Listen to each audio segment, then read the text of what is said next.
이런 입장에서 이해하면은 쉽게 이해하실 수가 있거든요.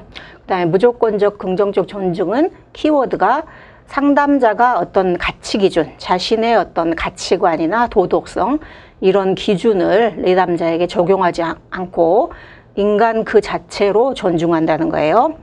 그래서 이 로저스의 그 인간 중심 이론이 그 로저스의 이제 인생하고도 관련이 있는데, 로저스는 이제 어머니와 관계가 좀 좋지 않았다고 해요. 그래서 그 어머니가 나를 진실하게 대했으면, 어머니가 내 마음을 훤히 알아줬으면, 어머니가 내가 공부를 잘했을 때나 뭔가 잘했을 때 나를 존중하지 않고 어떤 경우에도 존중했으면 좋겠다. 거기에서 이 인간 중심 이론이 출발했다고 해요. 그래서 여러분들이 이걸 암기하기 어려우면 로저스 어머니가 로저스에게 어떻게 대해할 것인가. 그래서 로저스가 어머니에게 바라는 것. 어머니가 나에게 진실했으면, 어머니가 내 마음을 훤히 알아주었으면, 또 어머니가 나를 무조건적으로 존중해 줬으면 좋겠다. 이런 관점에서 이게 이해하려고 하면 쉽게 이해되실 수 있다고 생각이 됩니다. 그 다음에 만성 정신질환을 지닌 환자의 재활치료 과정 3가지. 그래서 여기서 만성 정신질환이라는 것은 정신과 병원에서 오래 입원해 있다가 퇴원한 사람을 떠올리면 됩니다.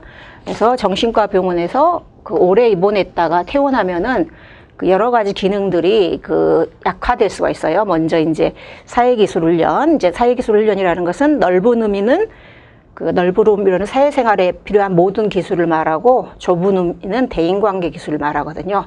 그래서 그 환자들이 이제 사회 속에서 일반인과 섞여 살려면 기본적으로 이제 사회기술 훈련이 돼야 된다.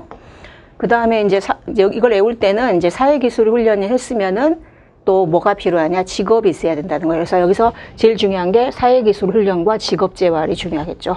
직업이 있어야 최소한의 어떤 자신의 생활비나 용돈을 벌면서 또 자기가 필요한 물건들을 살 수 있기 때문에 이 직업재활이 중요하다. 그래서 우리가 이제 정신과 환자를 재활해 주려면 그 사람들에게 어디서 아르바이트라도 할 수 있는 그런 것들을 연계해 주는 게 굉장히 중요하거든요. 그리고 이제 퇴원했다 할지라도 지속적으로 교육은 받아야 된다. 약물 관리 교육이라든지 증상 교육이라든지 이런 걸 받아야 되고, 가족들도 역시 교육을 계속 받아야 돼요. 환자를 어떻게 대할 것인가, 재발했을 때 어떻게 할 것인가, 그리고 또 가족 치료. 이거는 이제 모든 상담에 이제 가족 치료는 따라온다고 볼 수 있거든요. 그래서 이런 거 같은 경우도 우리가 무작정 외우려고 하지 말고 이해를 바탕으로 정리하시면 되겠습니다. 그리고 또 지역사회 지지 서비스, 아무래도 취약한 계층이기 때문에 이런 임상심리사나 사회복지사가 네트워킹을 해줘야 된다는 거예요. 병원이라든지 학원이라든지 이런 사람들을 도와줘야 된다는 거예요. 주거 프로그램, 자기 집에서 살 수 있으면 좋겠지만 또 집에 살 수 없는 경우가 있기 때문에 주거도 좋은 주거 조건. 아직까지 우리나라는 이제 전번에도 제가 말했듯이 환자들이 사회에 나왔을 때 있을 수 있는 그런 쉼터 같은 게 거의 없다고 해요. 대표적으로 우리나라는 아직 납병원 정도다. 자, 그 다음에 시간 제한적 집단 치료.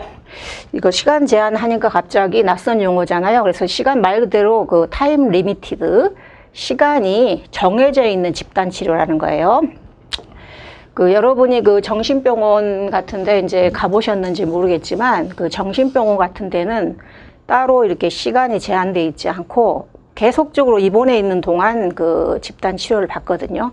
근데 이제 예를 들면은 기업체나 학교 같은 데서는 시간이 제한된 집단 치료를 의뢰하는 경우가 많아요. 그래서 6회기나 8회기 이렇게 이런 식으로 시간이 제한되어 있다는 거예요. 그래서 시간이 제한되어 있다 이 말은 단기 치료라고 생각하시면 돼요. 단기 치료. 단기 치료 특징을 떠올리면서 이것을 이제 정리하시면 되겠어요. 그래서 여기 특징을 몇 가지 쓰시오 이 말은 없어요. 그냥 쓰시오 이렇게 되기 때문에 아시는 대로 적으면 되는데, 먼저 말 그대로 시간이 제한되어 있는 단기 치료라는 거예요.